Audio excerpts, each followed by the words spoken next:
বন্ধুরা, আজকে আমি আরেকটা নতুন রেসিপি করছি। দেখুন, এই যে মূলো, এটা হচ্ছে রাঙা মূলো।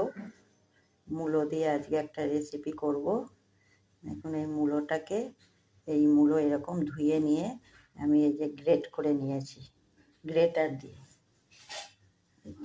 দিয়ে আমি এটা গ্রেট করে নিয়েছি। এখানে আমার 7টা মূলো আছে। তার সাথে আমি এই যে চিংড়ি মাছ নিয়েছি, কুচো চিংড়ি, ছোট চিংড়ি, কুচো চিংড়ি। এই চিংড়ি মাছগুলোকে আমি নুন হলুদ দিয়ে তেলে ভেজে নিয়েছি।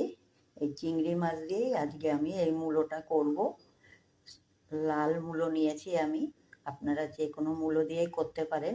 এই মূলোর রেসিপিটা যে খাবে আর জীবনে ভুলবে না, এত সুন্দর হয় মূলো দিয়ে চিংড়ি মাছ। আমার ঘরে অনেকেই খেয়েছে এই রান্নাটা। সবাই কেউ বুঝতেই পারে না মূলো বলে, সবাই বলে বাঁধাকপি খাচ্ছি।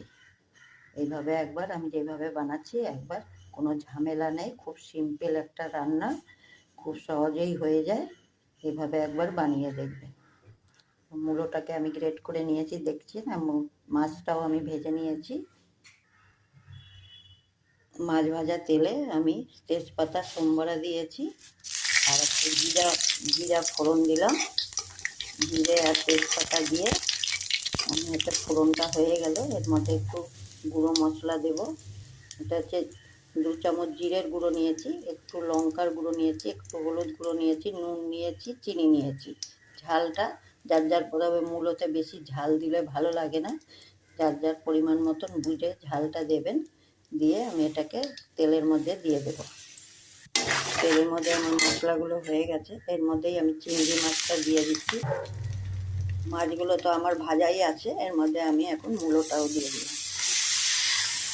আমি মূলোতে কিন্তু সব উপকরণই দিয়ে দিয়েছি। এরপরে আমি মূলোটাকে ঢাকা দিয়ে দেব, দিয়ে তারপরে আমি দেখাবো কীরকম হচ্ছে রান্নাটা।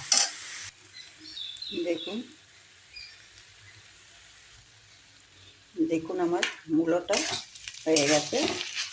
এর মধ্যে আমি একটু গরম মশলা দিব, গুঁড়ো দিয়ে আমি এটাকে গ্যাস অফ করে দেব। এটা একবার বানিয়ে দেখবেন। এটা কিন্তু যারা নিরামিষ খায় বড়ি দিয়েও করে দেখতে পারেন, বড়ি দিয়েও খুব ভালো হয়। আমি একবার আপনাদের বড়ি দিয়েও করে দেখাবো এই রেসিপিটা। দেখুন আমার চিংড়ি মাছ দিয়ে মূলো দিয়ে, এটা ছোট চিংড়ি দিয়েই ভালো লাগে। এটা যদি শীতে না ট্রাই করেন তাহলে মিস করবেন।